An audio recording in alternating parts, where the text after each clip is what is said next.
Fast motivation आपण को स्वागत करुच्ची। नमस्कार, मो तरफरु आपण को नूतन वर्षर अभिनंदन। चाणक्यଙ୍କ नीति चाणक्यଙ୍କ द्वारा लिखा होइथिबा एक नीति ग्रंथ जेउथिरे जीवन को सुखमय और सफल करिया पई उपयोग करिया पई कहा जायछि। एही ग्रंथर मुख्य विषय मानव समाज को जीवनर प्रत्येक स्थिति को व्यवहारिक शिक्षा देवा होइथाय। चाणक्य जड़े महान ज्ञानी थिले जी तांको नीति रे चंद्रगुप्त मौर्य को राजार सिंहासन रे बसाई देथिले। जानतु चाणक्यंकर एपरि किछि महत्वपूर्ण नीति गुडी को जहा आपण को जीवनर कोनसी ना कोनसी मूल रे काम रे आसी पारे। निज विचार को बदलंतु, दुनिया बदली जीवो। कोनसी लक्ष्य स्थल पर्यंत पहुंचिया पई छोट बा सहज बाट न थाए। समुद्र को पार करिया पई कूल को छाड़िबार साहस आवश्यक होइथाय। प्रकृत विपद यह कि आमर लक्ष्य एते कम हेबा आवश्यक कि जहाँ को आम पाइपर। आपणकर सफलतार संकल्प सबुठारु महत्वपूर्ण अटे। यह जरूरी नुहे कि आपण केते धीरे चलुछंती, केवल जरूरी यह आपण अटकी जातु नहीं। एकुटिया रहिबा भल, खराब लोकंक सह रहिबा ठारू एकांतपण को अनुभव करंतु नहीं। पूरा ब्रह्मांड आपणक भितरे अछि। मार हृदय छुआर प्रथम स्कूल होइथाय। सबुठारु धनी व्यक्ति से होइथांती जहाँकर सबुठारु आवश्यकता कम अछि। कहिबा पूर्वरु भावंतु, कौन यह सत्य अटे? कौन ये दयालु अटंती? कौन यह आवश्यक? आम पाखरे एक मुह और दुईटी कान थाए। कहीं ना कहिबा पूर्वरु अधिक शुणिबा आवश्यक। कौन कुहागला एथि प्रति ध्यान दियंतु। किए कहला एहा उपरे नुहे। एक रहस्य पारा परी होइथाए। हाथरू चलीजीव तो उड़ीजीव। जहा मना करा जाए ताहा ही पाइबाकू इच्छा होइथाए। जेबे पेटर कथा होइथाए तो मस्तिष्क हारी जाए। एकुटिया स्वर्गरे रहिले कौन सी लाभ नहीं। जी गरम चारे मुह जलाई देइथांती से दही को मध्य फुंकी खाइथांती। बंधुतार परिचय सेतेबेले होइथाए जेतेबेले आवश्यकता होइथाए। जेउ घर एक होई पारे नहीं से स्थायी रही पारे नहीं। एमिति कौनसी कार्य करंतु नहीं जेउथिरे क्षमा मागिबाकू पड़ी पारे। बलवान से नुहे जे शरीर रे मजबूत होइथाए। बलवान से होइथाए जे निज विचार रे मजबूत होइथाए। कहार जदि भल करि पारु नाहंती तो खराब मध्य करंतु नहीं। काहेकि ना दुनिया दुर्बल होई पारे, किंतु दुनिया को सृष्टि करथिबा रचयिता नुहे। जेउठी जहार दाना पानी लिखा होइथाए समय ताकू सेठाकू डाकिथाए। केही कहार खाई न थाए। प्रत्येक मनीष निज भाग्यर खाइथाए। शत्रु ठारू भी केते गुण अधिक क्षतिकारक होइथाए से निजर व्यक्ति जी निकटतर होई आपण को हृदयर सबु भेद को जाने निए और हसी हसी दुनिया सामने प्रकट करे। भोजन रे कहीं विष मिसाई देले हुए तो तार चिकित्सा संभव होइथाए, किंतु कान रे कहीं विष मिसाई देले तार चिकित्सा असंभव होइथाए।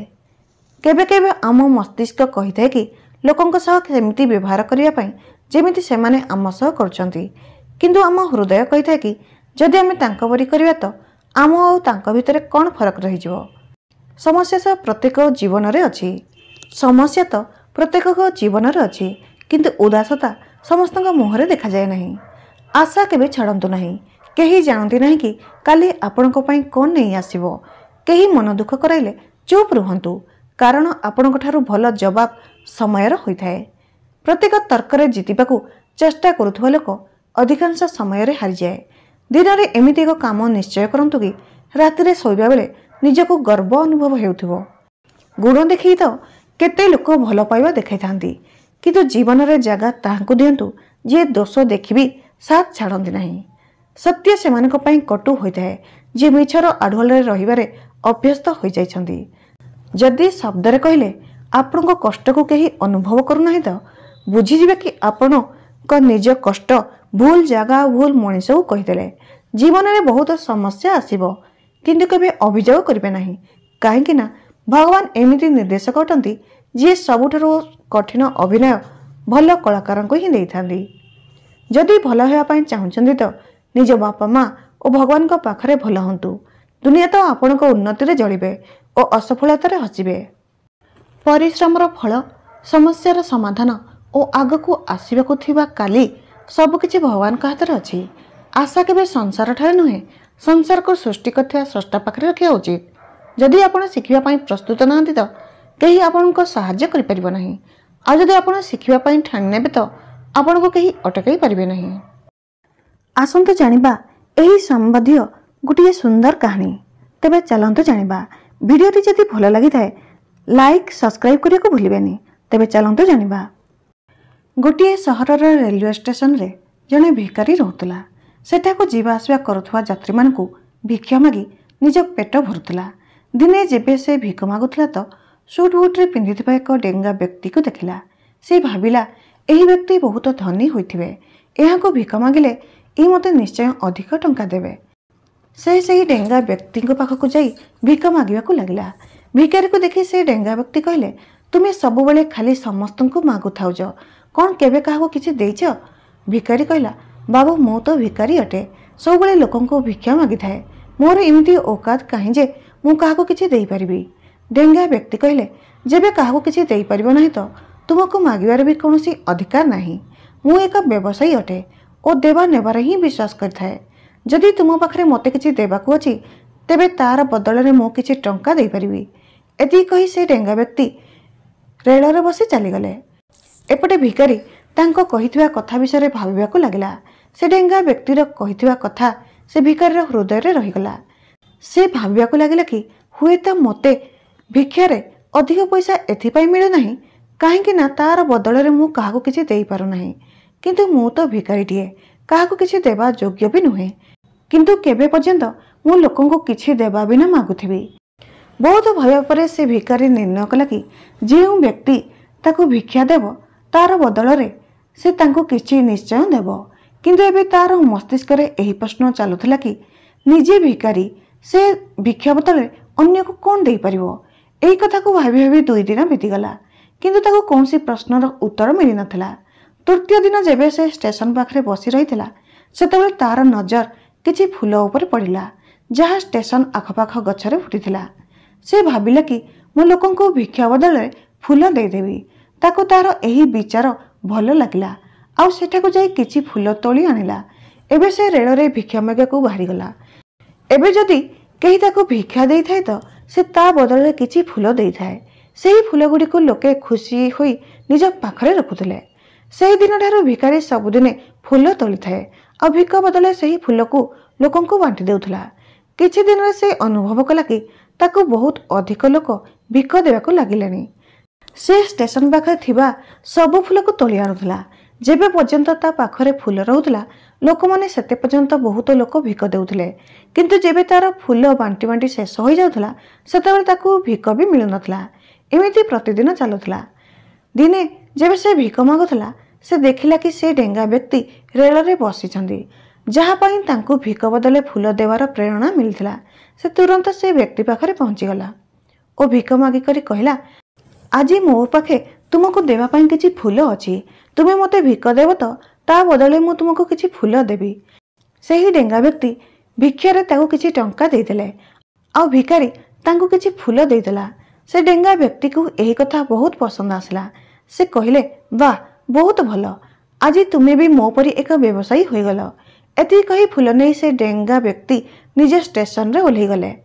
किंतु डेंगा व्यक्तिर कहिथिबा कथा आउ थरे से भिखारीर मनरे छपिगला।